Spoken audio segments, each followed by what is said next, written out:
How's it going, y'all?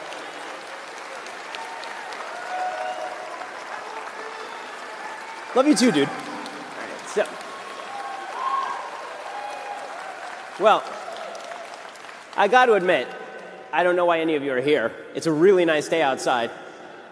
I mean, like, you're in California. This isn't the East Coast, so you really have no excuse. I have an excuse for being here. I have to be here. I don't know why you're here. But let's talk a little bit about your rights and why they're under assault. And I promise you that we're going to do a big Q&A because, frankly, I'm more interested in doing Q&A than I am in hearing myself talk today. I'm sorry. It's a Sunday. I'm very grumpy, as you can tell. But I'll talk for a little while, and then we can do some Q&A, and that'll be a little bit more fun. And when we get to the Q&A, my rule stands that I have at colleges, which is that if you raise your hand and you disagree with me, then you go to the front of the line, which is what makes for fun. So today, let's start by talking about your freedoms and why they are under assault. So your freedoms are under assault from motivated thinkers on every side. You have a group of people who believe that because there are problems in your life or in their life, that they get to assault other people's rights, and they get to redistribute the products of your labor. They get to invade your rights on behalf of their own. And the most extreme version of this is the identity politics that has suddenly infused large portions of the left. It's actually generated a sort of response politics of identity politics on behalf of the right. But this basic logic suggests that because you are a member of a particular victimized group in American society, other people's rights don't matter the same way that your rights matter. And what this creates on the part of the left is the intersectional hierarchy. This idea that if you're a member of a more victimized group, you have more rights by nature than people who are members of less victimized groups, because we have to somehow rectify the imbalances of America's history. So on the intersectionality scale, for the left, it goes something like this in terms of the folks who are most victimized in American society. It goes LGBT folks, and then black folks, and then Hispanics, and then women, and then Asians, and then Jews, and then right here at the bottom, white folks. And this matters because for the left, this identity politics hierarchy decides how seriously we ought to take your views. If you are lower on the intersectional politics hierarchy, then we don't have to take your view particularly seriously. In fact, you should shut up and you should listen. You should acknowledge your privilege. If you are at the upper end of that echelon, then, of course, you should be able to not only say whatever you want, but you should also be respected for what you have to say, no matter how stupid it is. And if your rights are violated and you're on the bottom end of that scale, well, that's just because that's the way the world has to work in order to fix the problems that we've had historically in the country. Well, to understand the current assault on individual rights that's taking place across the country, we first have to understand that there are two different visions of how rights work. There's the negative rights vision, and there's the positive rights vision. The negative rights vision suggests that rights come from God. You, as an individual human being, have rights that you would have in a state of nature, without a government present, without any sort of overarching power. You would have these rights. You have the right to defend yourself. You have the right to your own property. You have the right to freedom of speech. You have the right to bear arms. All of these things exist in a state of nature because they allow you to protect yourselves and own what it is that you do. These are rights that come as a manifestation of you being an individual of worth, of you being made in God's image. Then there's the positive rights view of how rights work. And this is the idea that rights come from government. There are no rights outside of government. There's a big collective. And that collective gets to tell you what your rights are. And therefore, if that collective decides that your rights are not as important as somebody else's rights, then they can simply redistribute the rights. They can circumscribe the rights. They can prevent those rights from being evenly applied or available to everyone. The U.S. Constitution is based on negative rights. The Constitution of South Africa, or the French Declaration of the Rights of Man, those are based on positive rights. Ruth Bader Ginsburg, by the way, suggests, the notorious RBG, she says the U.S. Constitution is a worse constitution than the South African Constitution because she is a devotee of positive rights. This would be right to health care, right to education, right to housing. Now, the way you can tell the difference between a negative right and a positive right, just in practice, is whether a right that is articulated requires somebody else's labor or time in order to effectuate. So I have a right to bear arms. That doesn't require anything of you. I have a right to self-defense, freedom of speech. I have a right to my own property. These require nothing of you other than you don't get to invade that right. A right to housing, by contrast, suggests that I have to provide you housing. A right to health care suggests I have to provide you health care. And that if I am unwilling to provide you these things, then I have violated the social compact and I can be forced to at the point of gun. You can see how these differences between negative and positive rights are manifest in today's politics. And it's no surprise that the Constitution has come under attack from these positive rights advocates, largely springing from the left. Now, how do these positive rights intersect with the identity politics I was talking about early? Well, the left has basically suggested that positive rights are not to be equally applied. It's not that everybody has a right to housing or everybody has a right to health care. It's that everybody has a right to housing and everybody has a right to health care. And if we have to restrict somebody else's rights in order to guarantee that universal positive right, then we will pick the groups that have historically benefited from the American system, and we will penalize those groups. So identity politics is really a redistributionist way of thinking about how rights are supposed to be manifest in American politics. Here's how all of this plays out in terms of your rights. The Bill of Rights is filled with rights. These are all negative rights. All of the rights in the Bill of Rights, with possible exception of right to counsel, maybe. All of these are negative rights.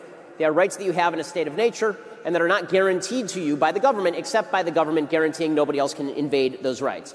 And all of those rights are currently under assault from a left that wishes to rewrite that social compact.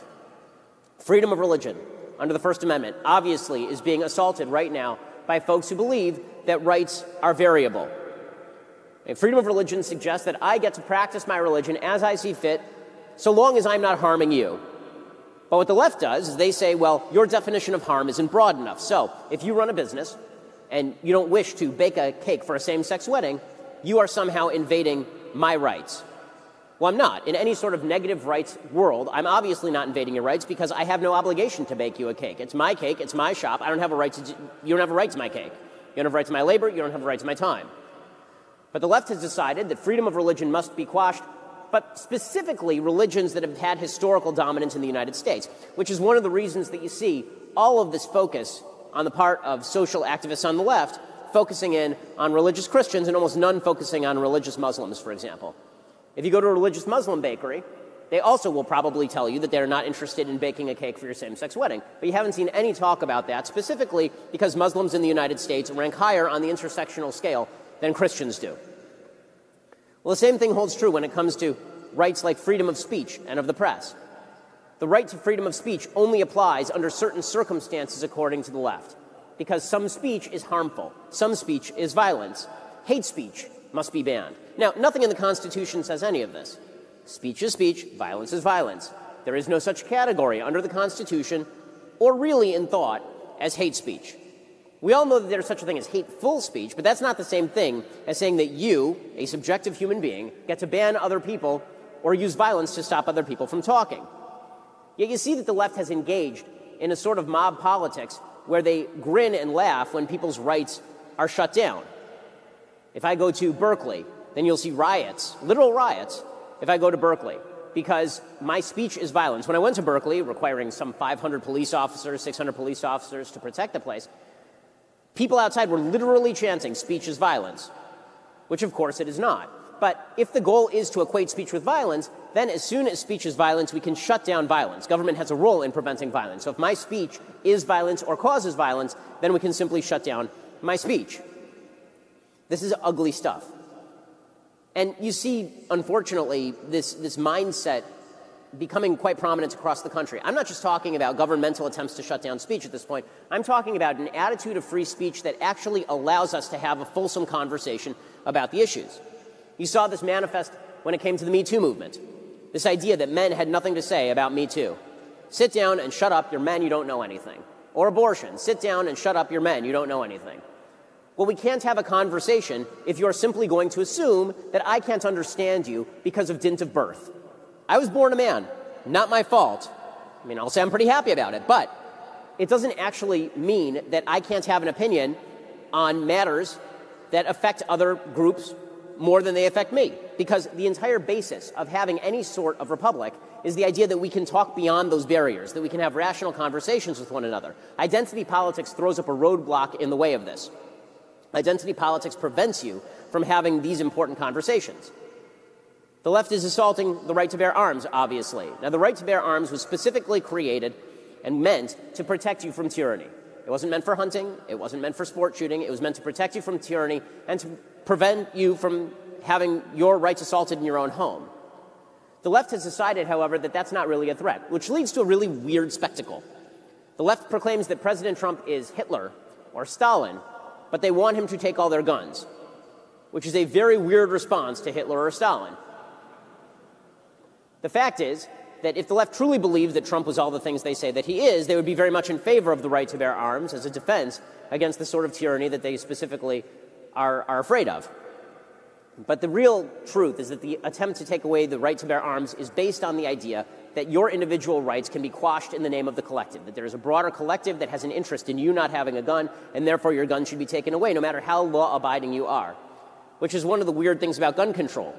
Everybody, left, right, and center, agrees. We don't want people with severe mental illness having guns. We don't want people with criminal records having guns. We don't want people who are inherently dangerous having guns. It's only the left that suggests we want people who are fully law-abiding to have their guns taken away from them because somehow this is going to make society safer, which suggests perhaps there's an ulterior motive to the attempt to take away the right to bear arms, and that is to remove obstacles between the government's control of human life and your rights.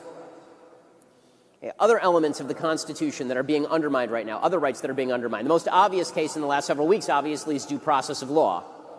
The British government violated the rights of colonists without due process of law on a regular basis. Now, all due process of law means is that there is a fair legal system that allows adjudication of your rights and defense of those rights. And due process of law requires that you be treated as an individual.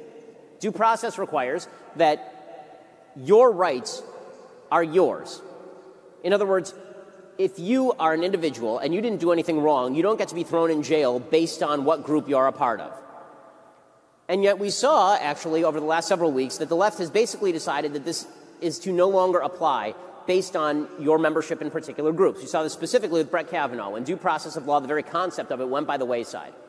The most obvious example that I saw in terms of public discourse was this grand attempt by the nation's op-ed papers to print piece after piece from women who'd been sexually assaulted, claiming that their sexual assault meant that Brett Kavanaugh was guilty. Connie Chung wrote a piece like this for the Washington Post, in which she talked about how, as a 20-year-old woman, she was sexually assaulted by her doctor. And she said, "I believe Christine Blasey Ford because I was sexually assaulted when I was 20. Well, I'm curious. You, who are not Christine Blasey Ford, was sexually assaulted by a man who was not Brett Kavanaugh, and therefore Brett Kavanaugh assaulted Christine Blasey Ford. This does not follow. If we are going to start condemning people or removing due process of law or burden of proof or presumption of innocence simply on the basis of your identity or genetic identity, it's very weird to see the same left that recognizes that this was a bad thing when it came to race in the 1960s suddenly suggest that it is okay when it comes to sex in the 2010s. Due process of law is the fundamental heart of our civilization. Removing that on the basis of identity politics is dangerous stuff. Obviously, the most obvious example of a right being removed based on identity is the right to life. And this notion that you get to simply adjudicate based on your own subjective feelings about whether you want to have a baby, whether a baby is indeed a baby, is just a complete violation of logic and law and common sense. It makes no sense whatsoever. If you want to actually make a pro-choice argument, then make a pro-choice argument, but that argument cannot be based on a woman has better judgment about what constitutes life than a man, and that a society that tries to protect individual human lives has no stake in what happens to the unborn. That obviously is a bad argument. Unfortunately, all of these arguments have become quite commonplace in America right now, and that means all of these rights are in serious danger. And one of the reasons these rights are in serious danger, too, is because when you have a society that is focused only on rights and not at all on virtues, it turns out that there's a backlash. And this has been part of the problem. And this is a problem for people on the right. And I'm not even talking about people who are not really on the right, like the idiotic alt-right. I'm not talking about folks on the right who don't actually believe in conservative principles. I'm talking about the libertarian-minded right, folks like me. There's been a problem. We talk about rights all the time, and that's good, because we should talk about rights and how to defend them. But because we very rarely talk about the virtues that are necessary to preserve freedom and preserve a free people, we end up generating a backlash to the right itself. So, for example, the right is very pro-capitalism. Right? All of that is great. I'm a virulently free market individual. But in order for free markets to actually operate the way they are supposed to, you require a virtuous and decent people. You require people who are going to abide by certain basic social rules. You require people who have enough respect for each other that they're not trying to cheat each other at every turn, who have enough respect for each other and the social fabric, they're not trying to tear each other apart in the name of short-term gain. You need a virtuous people.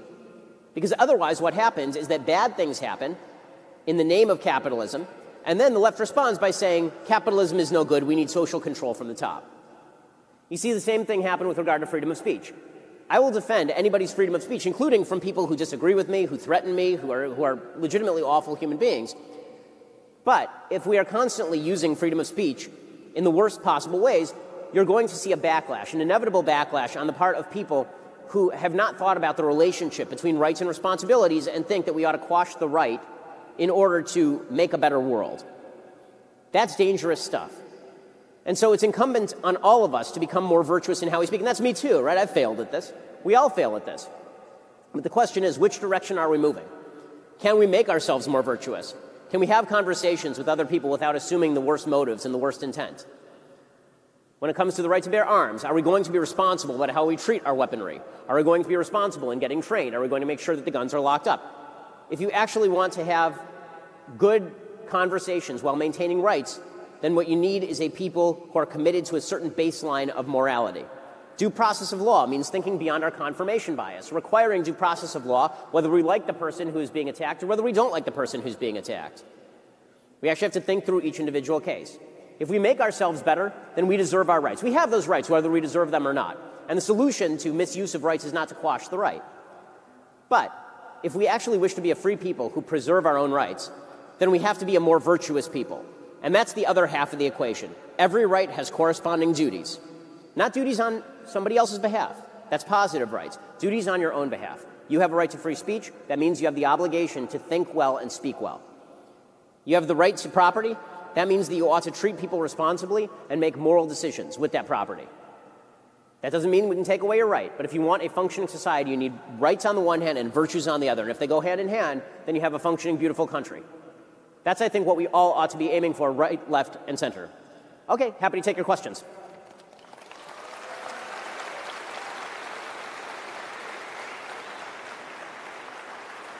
And again, the rule is that if you disagree and you raise your hand, go to the front of the line. And I'll take it on faith that you're actually doing this, not just to get to the front of the line. Hi, Ben. How's it going? My name is Jesse, and I wanted to ask you about Spanish language mainstream conservative media. So at this point in 2018, we still have over 41 million Spanish speakers all across the United States, second only to Mexico in terms of Spanish-speaking population worldwide, 15 million in California. And yet we still don't have any kind of conservative media in Spanish on any kind of mainstream or even alternative media basis. There's only very, disparate, YouTube channels or Facebook pages or what have you. And I was wondering two things. One is, why is this still the case? Second, I was wondering if you and Daily Wire would be interested in being able to make a shift in the culture and a shift in our country and being pioneers in this venture. And I was wondering if I could partner with you. I grew up as a Christian missionary kid in Lima, Peru in South America, so I'm a U.S. citizen, grew up overseas, dual citizen, I'm U.S. and Peru. I'm fully bilingual in English and Spanish, also in French as well, because I was Michigan and French. Yeah, the answer to your question is absolutely send us a resume. Conservatism is not limited to one language. And when I spoke at the California Republican Party, I gave the keynote address to the California convention. It was probably 5 years ago.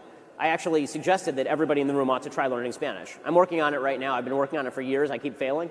But that doesn't mean that we shouldn't be reaching out in other languages. So yeah, send us a resume, absolutely. It's bshapiro@dailywire.com. Okay. Can I drop this off on the stage? Can I? Well, yeah, that's fine. Just drop it at the front of the stage. That's fine. Cool. Yeah, it's fine. Thank you. All right. Hi, Ben. So I definitely lean to the left, but I really appreciate what you do for free speech. Well, thank you for coming. I appreciate it when folks on the left show up. I listen to your show almost daily. So thank you. I appreciate it. So anyway, so my question is, since the 1970s, we've seen polarization steadily increase. Obviously, right now with Maxine Waters and Horseface, it's pretty difficult to come to a more moderate politics. But if it's possible to come to a more moderate politics in the next few decades, how would you see that happening? I mean, I think that the way that this is going to happen is people are going to get so ticked with each other that eventually they're going to say the only way we get to live together in a society is to leave each other alone. This is why I have a lot of hope for sort of the future of the libertarian movement, not the party, because the party's a joke, but the movement itself. I'm sorry, to those of you who are members of the Libertarian Party, you had a naked guy prancing around with an iron cross at your convention. You got nothing.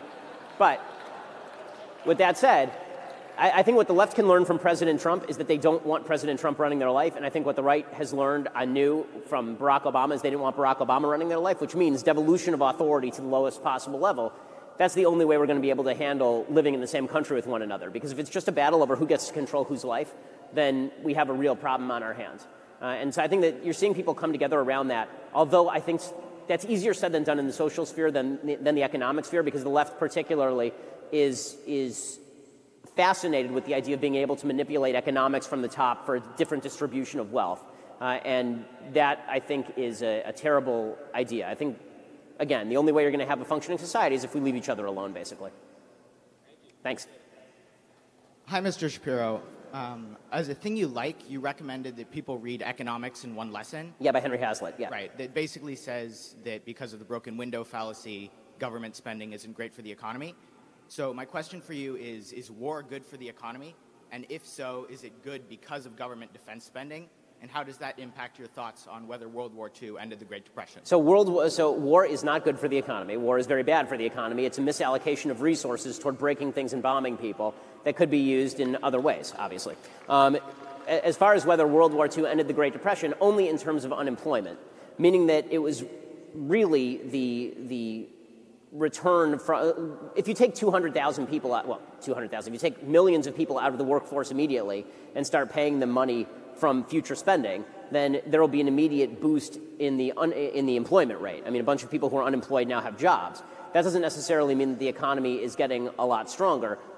In the aftermath of World War II, with the rest of the world fundamentally destroyed, that gave us an enormous market for us to export to, basically. There were an enormous number of countries who needed to buy our stuff and who required our stuff.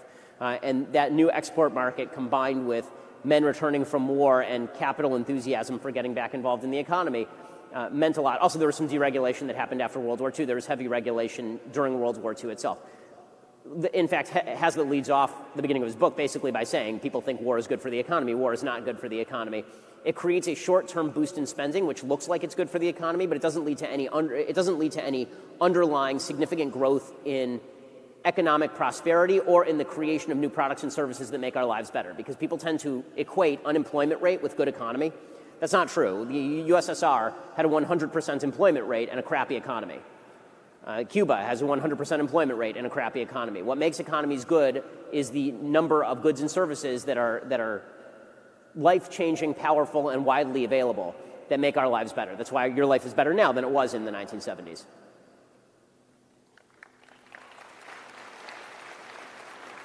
Hi, you're a hard man to reach to. I'm glad I made it today. My name's Felix. I have a question for you about healthcare. All right. I disagree with you on this issue. We spend more on per capita than any other country in the world and have some of the worst results. According to the World Health Organization, we were 37th in 2000, 49th in 2009, and 50th in 2010. We also lead in mortality amenable to healthcare with over 45,000 people that will die every year because of it. The top 17 countries, and I have the list right here, that have the best healthcare in the world uses some form of universal healthcare, whether that be single-payer or two-tiered system or a government-mandated program. I am curious to know why you continue to deny that universal healthcare is an effective system. And before you answer the question, I personally would advocate for a two-tiered system, not single-payer. Okay, so the answer is that it depends on what you're going for. Really, it does. So there's a couple reasons. Well, let me put it this way. Here's the framework that I use when I'm thinking about healthcare. Before that, just organizing my thoughts here. Before that, the first thing to mention is that all of the countries that are doing really well on healthcare also were doing well on healthcare before the implementation of a nationalized healthcare system. It's not the national healthcare system that changed Sweden into a healthy country or Norway into a healthy country. These were healthy countries before that happened. That's just the way it is. The United States is mainly unhealthy because we eat a bunch of shit here, right? I mean, that really is the reason.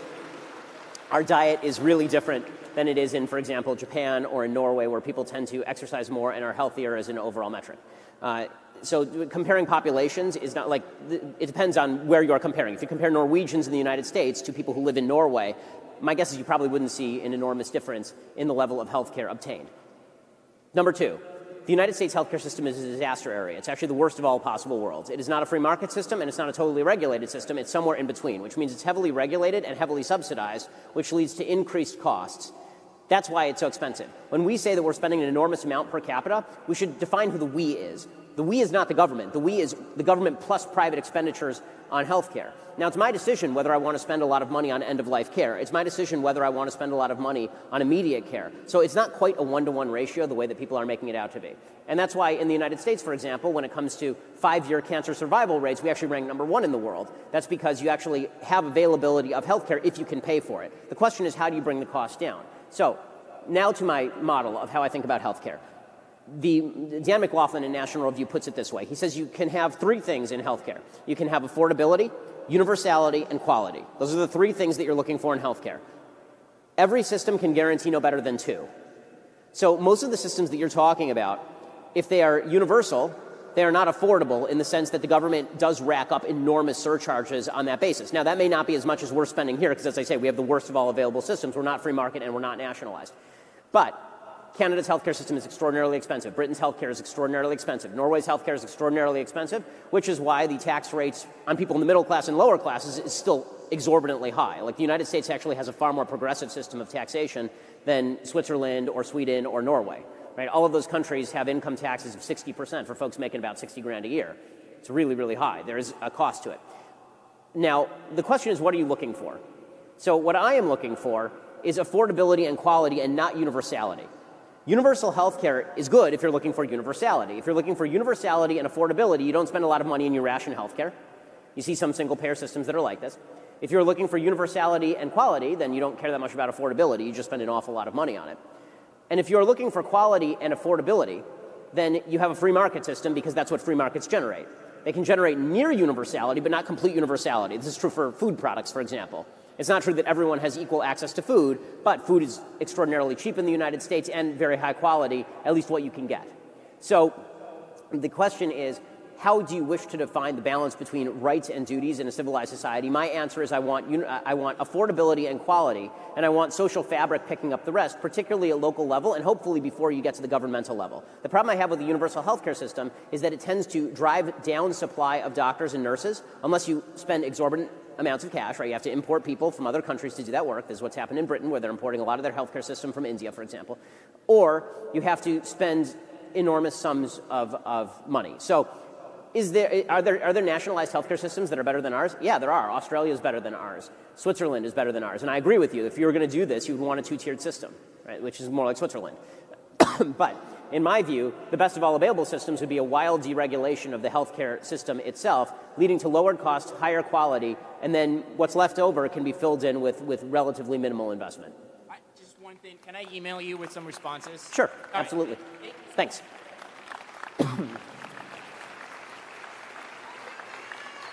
Love you too. Good afternoon, Ben. Hey, my question is on Marbury v. Madison and judicial review. Would this be your primary argument against Roe v. Wade, that it was passed and it isn't in the Constitution? And do you think, as a follow-up to this, do you think it would be a better stance for social conservatives to take a libertarian approach, to say that you're against abortion for the moral reasons, but that you would support it if it was passed through the states? No.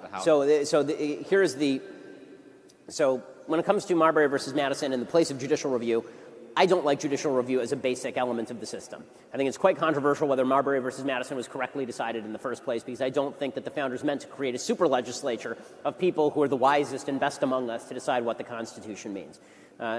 It's still kind of hotly contested in conservative legal circles whether judicial review is a thing.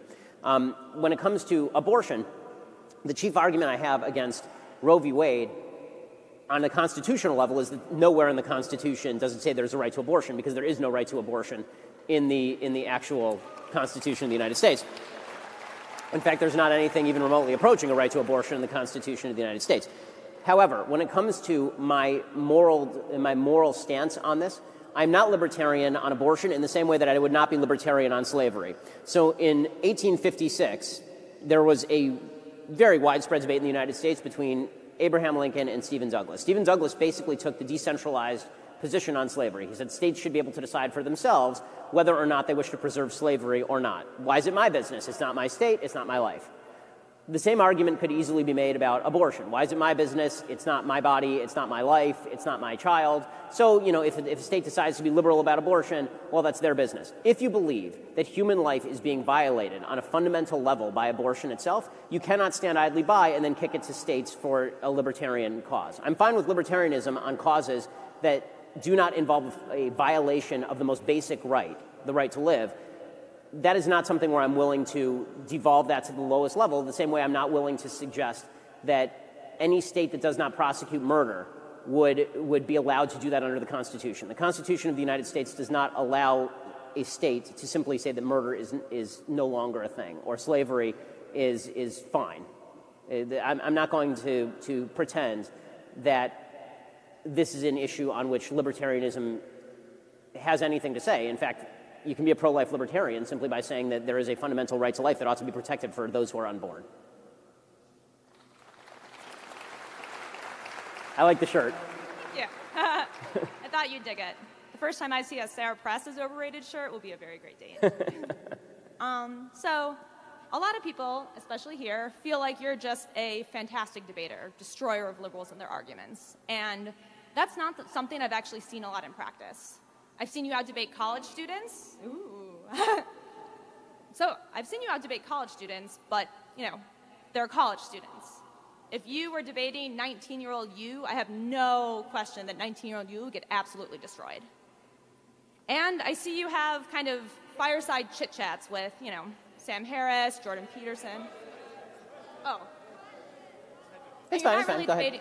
And you're not really debating them in a substantial way either. They have differences of opinions, but I think you more focus on where you agree than where you disagree.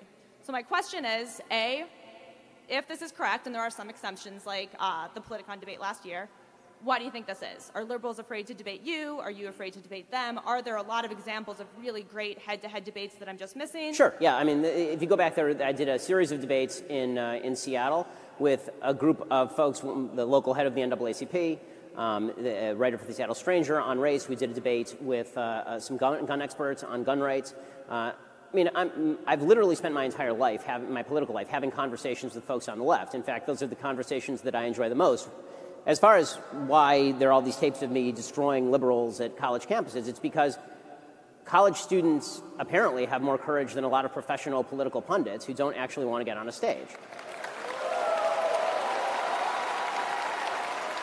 I've invited an inordinate number of folks on the left onto the Sunday special, specifically because I actually prefer, as opposed to the debate format, the discussion format, because it allows you to get a little bit deeper.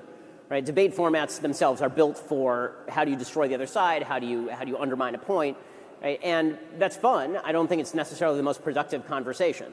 And as you see, like when somebody gets up and they ask about nationalized healthcare, I'm happy to have a conversation back and forth in a substantive way about healthcare, looking at the different priorities and how they reflect. And in fact, if you actually go back and you watch all the speeches that I've made on college campuses, I would say that there are many more exchanges of me talking with somebody on the left in a respectful manner than there are tapes of me, quote-unquote, destroying anybody. Those are the ones that people like to watch because they're more fun, but that doesn't mean that's what's actually happening on a daily basis. Yeah, that's fine. It's fine. Go ahead. Sorry, just for one quick follow-up, I do agree with you on the point that a lot of liberal pundits are, for whatever reason, afraid to debate you. So my follow-up question was going to be, under what circumstances would you, although I'm not a famous liberal pundit, ever be open to having a substantial, long-form, civil conversation with me? I'm more than happy to have one if we can both carve out the time and I'm not losing money in doing it. Right? This is the reality, is that I only have so much time in my life, and I've spent a lot of it talking with people. This is what my law school and college experience was about, talking with folks on the left. I have friends on the left who I speak with on a regular basis.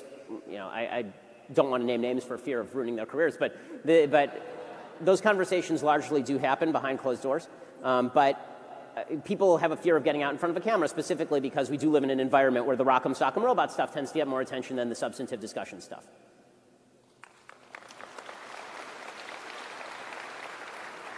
Hi, I'm Nuance Bro. I have a question about your position on the Iraq War, because you have in the past, made written articles about it, and I think even today you still say that you're in support of the Iraq War. So my question is, well, in the article that you wrote in 2005, you wrote that it's important to spread democracy and that empire is a duty, not a choice. And you said it would be good to put democracy into Iraq. But when you did your Islamic radical video and you picked all these different populations saying how radicalized they are, is it necessarily a good idea to democratize these areas and have them vote kind of like they did in the Gaza Strip and then elected Hamas? Yeah, no, you're right. I mean, I think that I've become a lot more realist on this issue. No, I totally, I still think that the Iraq War didn't have to go how the Iraq War went, and I think that pulling out precipitously from Iraq was a huge foreign policy blunder on the part of the Obama administration. That if you actually wanted to form a more stable and lasting state there, you really did have to stay there for a longer period of time. I also am in agreement with the general hawkish foreign policy view that you can't run from the world and then expect the world to stay at your border. That's not the way that this works. With that said, I'm a lot less sanguine, I think, than I was in 2005 about the possibilities of implanting democracy in places like Iraq, when there was a lot of hope about that. I still think that there's a possibility, but it's not something that's going to take root overnight. I think there are a lot of us who are too optimistic about the possibility of that in 2005.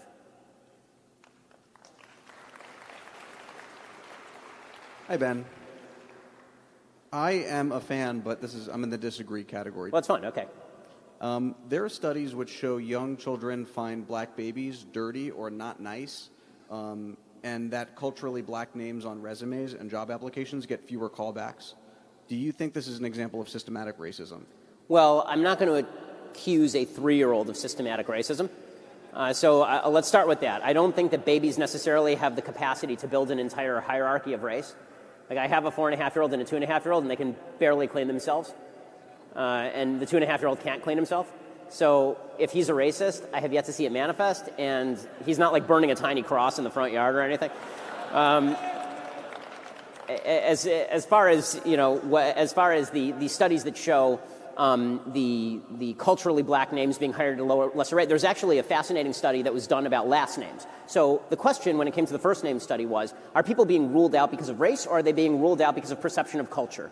And this makes a difference because you have what Thomas Sowell calls discrimination, and then he basically has discrimination A and discrimination 1A, and then he has discrimination B. So discrimination B is open racism. You're black, I'm not hiring you because I think you're inferior, right? That's, everyone can agree, is racist. Discrimination 1, right, which is basically the idea that I discriminate in my daily life between any number of choices. I'm going to discriminate today about whether I feel like having a hamburger or whether I feel like having a cheese sandwich. It doesn't have any moral content to the discrimination. And then Sowell talks about discrimination 1A. And this is where you don't have the information about the individual necessary to make a highly specific decision about that individual. So instead, you use the best group indicators available. So, for example, he uses the example of criminal record. President Obama in office did pass a regulation that the federal government could not, and federal contractors could not, in hiring, take into account previous criminal record. What this resulted in was the hiring of fewer black people, because as it turns out, a bunch of employers, instead of looking at the individual criminal record of the person who's sitting in front of them, simply said, okay, well, there's a better shot that this black guy in front of me is a criminal than the white guy in front of me, just by looking at the criminality rates or jail rates, right, previous criminal history rates in the two communities. Now, is that racism, or is that discrimination 1B, which is operating in the absence of individual information? I would say that's more discrimination 1B. That's operating in the absence of individual information. Sowell agrees. That's why he uses that term. Now, the reason that matters with regard to the name study is because what the name study is it's an attempt to use culture as a stand-in for race. So what it is, okay, if I have somebody who has a quote-unquote culturally black name, right, which is to suggest that they maybe come from a neighborhood that is more impoverished, they may come from a culture that is less focused on certain priorities, then I'm going to use that as the stand-in for race. Now, that may be bad. Instead, what we would prefer is to look instead at the specifics of the resume. But there's another study that was done, and this sort of shows the converse, right? And that was when they looked at last names of black folks, like historically black last names. They looked at last names like Johnson, and what they saw was that if you actually just use historically black last names, there was no discrimination at all. So if you put the historically black names, last names, on resumes, and you sent them in, and you put historically white last names, or Jewish last names, Greenstein or something, on a resume, they would get hired at precisely the same rates, because people were actually using the name as a stand-in for information they felt that they did not have. It wasn't that they were instead suggesting, okay, all black people are out. So that's kind of fascinating. This is not to suggest that there's no racism in American life. There certainly is, but we have to point to specific instances of racism and be very exact about where we're accusing people of racism and where we're simply accusing people of using the best information possible. And if the only information that's possible that they are using is group information, we have to make a better effort as a society to ensure that people can get better individualized information so they can judge on the basis of individual identity as opposed to group identity. So it could be discrimination, but not racism. Right. Thank you. Hi, Ben. My name is Neil. I'm a student at USC. And my question is, do you know what smart guns are? And if you do, would you be in favor of them as a way to reduce gun violence in the state? So, I mean, as far as regulating people to use smart guns, like forcing people to use smart guns? No, definitely not. But just as an option? Yeah, I just have... So my understanding of smart guns is that they're not quite as reliable yet as they need to be in order for you to use them properly. Like, it's the middle of the night, somebody breaks into your house, your hands are sweaty, you grab the smart gun, it doesn't operate. And this has been, according to at least the gun experts that I've talked to, one of the problems with smart guns. If it did work, right, if it were reliable technology, it would be the first thing that I would buy, seriously, because I have young kids in my house. Now, my guns are safe. They're in a gun safe, right? And my kids don't have the code. They don't have the combination or anything. And we keep our guns, obviously, like they're in a gun safe, and we make sure that they are not properly loaded. So, you know, there's no possibility of anything happening. But would I much prefer to have quicker access to a gun that's more reliable? Sure, that'd be great. But I don't think the technology is quite there yet. Hello, I'm Sean. I'm a part of YAF at my UCR university, and I take a very libertarian stance on drugs, including hard drugs. Portugal, for example, has had a major drug problem during the 80s, and it wasn't until when they decriminalized drugs, the number of drug-related deaths have dramatically gone down. So what is your opinion for legalizing all drugs as you are for a non-coercive government? So, as I've said, I'm for decriminalization of marijuana. I am torn, I'll be honest with you, I'm torn on harder drugs like, for example, heroin, specifically because I am not convinced that the basic argument of libertarianism is that people are capable of making rational decisions about their own lives. One of the problems with addiction and drugs like heroin is that you become utterly incapable of making decisions about your own life. This is one of the problems with severe addiction to hard drugs. And with that said, then the question just becomes efficacy. You know, is it more efficacious to prevent people from getting drugs by legalizing it and heavily regulating it, or is it more efficacious to simply let it out onto the market, or is it more efficacious to ban it outright? And there I'd have to see the evidence on a specific drug and how it was decriminalized properly in a particular society. So I will admit to not having enough information to make a call about some of the harder drugs, but at the very least, something, obviously, and I wish I had better solutions, something has to be done about the opioid epidemic, and I'm not sure that the answer is necessarily decriminalization of opioids in a similar way to decriminalizing marijuana. Hey, Ben. Earlier you were talking a lot about the Second Amendment, and my question is, oftentimes I'll hear the argument that the Second Amendment protects the First Amendment. So my question is, why does that seem to not hold true when you look at other countries? For example, if you look at Japan, has almost no guns, but they have a protection for freedom of expression. But for example, if you look at Iraq and in Thailand, they actually have more guns per capita in Thailand and Iraq. Iraq is the sixth highest gun ownership rate in the world. And in Thailand, you see, specifically in the Constitution, you are not allowed to criticize the king. So my question is, why does it seem like you look at these countries like Japan, they don't have any guns, but they have much better freedom of expression? So how does that argument make any sense? So the argument is basically that a country is built on a specific culture of that country. So I'm not saying that every argument for the Second Amendment in the United States is equally applicable everywhere. Although I will say that the Second Amendment is designed to prevent against ultimate government tyranny, and that is, I think, a fairly universal argument. And the fact that people have not used their guns to protect against government tyranny in some of the places that you're mentioning, that's not the fault of the guns, that's the fault of the people. The bottom line is that one of the reasons that you see the government fearful of violating certain rights is because there is high level of gun ownership in certain areas of America. For example, the reason that the right to bear arms remains pretty solid in the United States is because if the federal government ever contemplated going into Texas and taking away all the guns, things would get really bad really quickly, and the federal government knows that.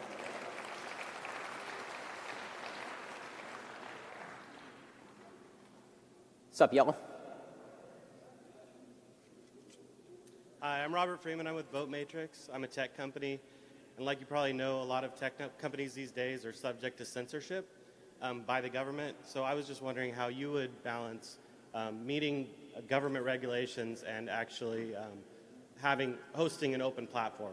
So I don't know anything about your company to start. So if it turns out there's something bad about your company later, I literally have never heard of it. It's not. But just to make that clear for the cameras and media matters in the room. My view on regulation of tech companies is that I'm pretty well against virtually all of it. I don't think that tech companies should be regulated, and the case that's been made for regulation of tech companies, I think, is fairly weak overall. Thank you.